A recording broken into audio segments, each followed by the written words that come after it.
Друзья, приветствую вас на своем канале Словения с Хельга Вайт. Перед тем, как мы начнем обсуждать с вами новости уходящей недели, призываю вас подписаться на мой канал, поставить лайк этому видео и поделиться своим ценным мнением в комментариях. В прошлом выпуске мы с вами обсуждали слова, которые сказала президентка Словении Наташа Пирц-Мусар, где она призвала словенцев жить скромнее. И мы обсуждали, какую реакцию эти слова вызвали в славянском обществе. На этой неделе снова Наташа Пирц-Мусар, президентка Словении, попала в новостные заголовки.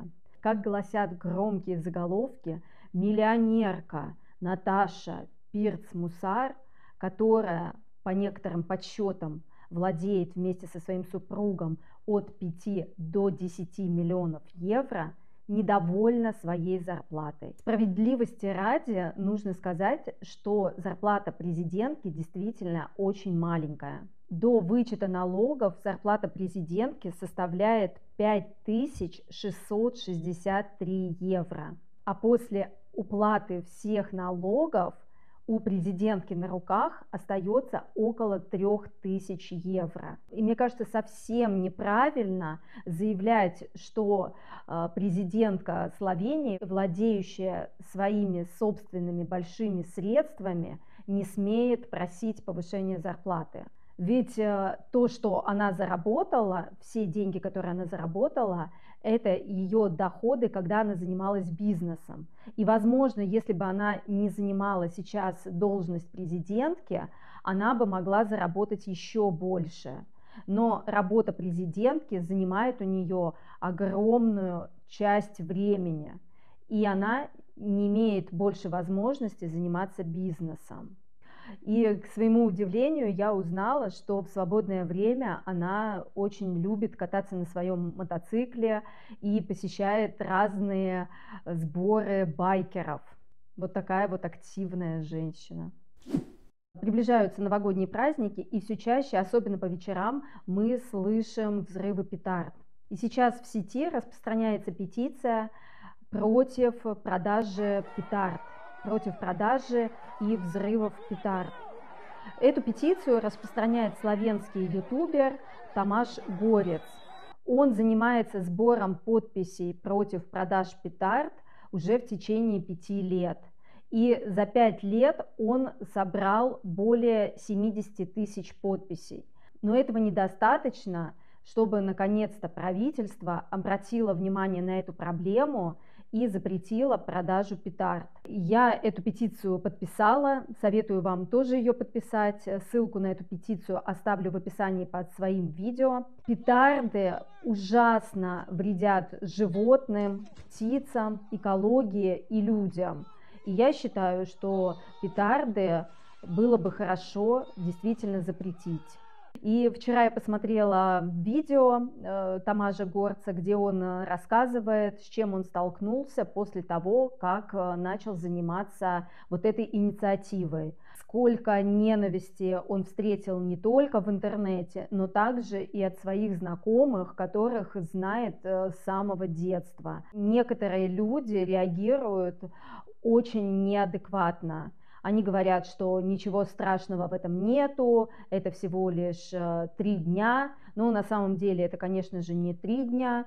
За 2 недели уже начинают взрывать петарды. И после Нового года весь этот праздничный шум продолжается. То есть минимум 1 месяц продолжается вот этот вот шум и вот этот вот вред. Сейчас в Любляне проходит 37-й ЛГБТ кинофестиваль. До 17 декабря на нем покажут 24 полнометражных фильма и 19 короткометражных фильмов из 27 стран. На этот раз в центре поместили южнокорейский фильм. Фестиваль проходит на 3 площадках города. Главной площадкой кинофестиваля остается кинодвор в центре Любляны. К сожалению, начало ЛГБТ кинофестиваля в Любляне сопровождалось неприятным инцидентом. Группа молодых людей сорвала радужный флаг над входом в кинотеатр и подожгла его. Это ужасное гомофобное поведение, предупреждают организаторы фестиваля. Сейчас полиция ищет молодых людей от 15 до 18 лет. В полиции Любляны сообщили, что это была группа молодых людей, преимущественно одетых в черную одежду, а также с ними была девушка, одетая в белое пальто. Видимо, девушка решила таким образом выгулить свое белое пальто. Группа скрылась в направлении дороги. Ну, нет, не важно вообще, куда она скрылась.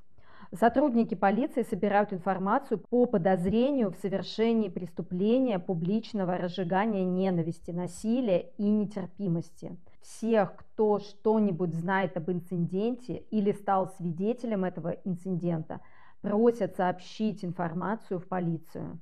Вот что по поводу инцидента сказала наша президентка. Угрозы обществу – это не радужные флаги, а ежедневный публичный марш нетерпимости и ненависти. Выражать несогласие с той или иной идеей – наше право, но насилие не способ выразить это. Премьер-министр Роберт Галлоп также заявил, что решительно осуждает данный инцидент. Радужный флаг символизирует гордость и права ЛГБТ-сообщества, поэтому любое оскорбление радужного флага неприемлемо и неуместно. По мнению Галлопа, нетерпимости и дискриминации по различным личным обстоятельствам нет места в обществе. И хочу вам напомнить, что Словения очень толерантная страна по отношению к ЛГБТ-сообществу. В Словении с недавних пор разрешены ЛГБТ-браки. Но все равно, как вы видите, гомофобы здесь тоже встречаются.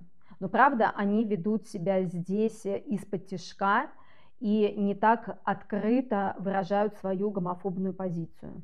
Опубликован список автомобилей, которыми пользуется правительство Словении во главе с Робертом Галлопом. И давайте посмотрим, из каких автомобилей состоит автопарк правительства. Самыми дорогими автомобилями, принадлежащими министерствам и премьер-министру, являются Audi, BMW и Mercedes. Самый дорогой из них, Audi A8, стоил более 96 тысяч евро. Электрический Mercedes стоит всего на несколько тысяч меньше. А на третьем месте еще один автомобиль Audi A8. Странно, но бронированных автомобилей в автопарке не обнаружено. Громкий заголовок недели звучит так: готовится крупнейшее ограбление в истории независимой страны. При том же потреблении расходы на электричество возрастут в 5 раз. В 2024 году изменятся тарифы на электроэнергию. И эти тарифы нацелены на то, чтобы пользователи снижали нагрузку на электрическую сеть в часы пик. Если вы будете по-прежнему в таком же объеме использовать электричество, то в итоге вы заплатите в 5 раз больше.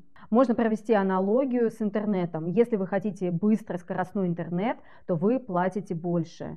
И вот что-то подобное будет с электричеством. Если вы хотите пользоваться электричеством в час пик, то вы будете платить больше. Короче говоря, пользователей хотят заставить экономить и тратить как можно меньше электричества. 2024 и 2025 годы станут годами новых налогов в Словении. Нас ждут новые налоги, введенные правительством, и рост цен на электричество, как я уже и сказала. Давайте посмотрим, где в 2024 и 2025 годах люди потеряют свои деньги. Все потребители электроэнергии могут ожидать увеличения счетов за электроэнергию в следующем году. Сумма будет выше для клиентов, у которых есть тепловой насос, зарядка автомобиля или солнечная электростанция. Балансовая сумма банков будет облагаться налогом по ставке 0,2%. Все, кто до сих пор не хотел иметь дополнительную медицинскую страховку, должны будут ее получить и оплатить с началом следующего года. Поправка к закону о здравоохранении и медицинском страховании, принятая парламентом летом, предусматривает преобразование дополнительного медицинского страхования в обязательный медицинский взнос с 1 января 2024 года.